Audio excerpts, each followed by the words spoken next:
নমস্কার শিক্ষার্থী বন্ধুরা, মাত্র একটি ভিডিওর মাধ্যমে আমরা অকুশধ্বনি, ঘোষধ্বনি, অল্পপ্রাণ, মহাপ্রাণ, কণ্ঠ, তালু, মূর্ধা, দন্ত এবং উষ্ঠধ্বনি সম্পর্কে জানব। তো এগুলো জানার জন্য প্রথমে আমাদের এই ছকটা মনে রাখতে হবে। ছকটা হলো কণ্ঠ, তালু, মূর্ধা, দন্ত, উষ্ঠ, এগুলো উচ্চারণ স্থান। এগুলোকে মনে রাখার জন্য আমাদের সংক্ষিপ্ত রূপ হলো ক, তা, মু, দ, ও। ক থেকে কণ্ঠ, তা থেকে তালু বা তালব্য, মু থেকে মূর্ধা, দ থেকে দন্ত, ও থেকে উষ্ঠ। প্রথম আগের দুইটি হলো অঘোষ আর পরের তিনটি হলো ঘোষ। অঘোষ, অঘোষ, ঘোষ, ঘোষ, ঘোষ।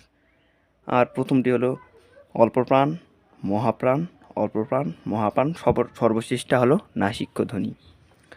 তো এগুলোকে মনে রাখার জন্য আমরা এই বর্গগুলো মনে রাখবো। ক, খ, গ, ঘ, ঙ, এটা ক বর্গীয়, এটা চ বর্গীয়, এটা ট বর্গীয়, ত বর্গীয়, প বর্গীয়।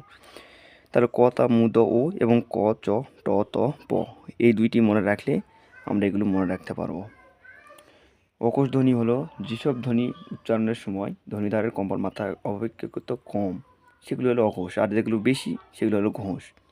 আর অল্পপ্রাণ হলো যেসব ধ্বনি উচ্চারণের সময় ফুসফুস থেকে নির্গত বায়ুপ্রবাহের মাত্রা অপেক্ষাকৃত কম, সেগুলো হলো অল্পপ্রাণ, আর যেগুলো বেশি সেগুলো হলো মহাপ্রাণ।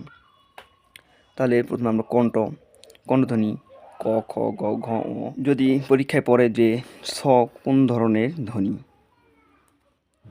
অপশানে থাকতে পারে মহাপ্রাণ বা অল্পপ্রাণ বা তালু বা মূর্ধা এই ধরনের। তবে এটা হবে, আমরা যাব তাহলে ছ কোন বর্গে রয়েছে? চ বর্গে। তাহলে ক, চ বর্গে রয়েছে।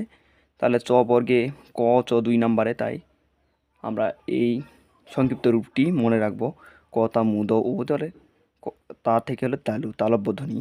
তাহলে ছ হলো তালব্য ধ্বনি এবং হলো মহাপ্রাণ ধ্বনি। এবং যদি বলে কোন ধরনের অঘোষ না ঘোষ, তাহলে এখানে আমরা এই সিরিয়ালে অঘোষ ধ্বনি। এই টেকনিকে আমরা অনেকগুলো যে কোনো ধরনের প্রশ্ন আসলে আমরা উত্তর দিতে পারবো। শুধু অঘোষ, অঘোষ, ঘোষ, ঘোষ, ঘোষ, আর প্রথমটি অল্পপ্রাণ, পরেরটি মহাপ্রাণ, প্রথমটি অল্পপ্রাণ, পরেরটি মহাপ্রাণ এবং শেষেরটি নাসিক্য। এভাবে আমরা মনে রাখলেই যে কোনো ধরনের অ্যান্সার দিতে পারবো।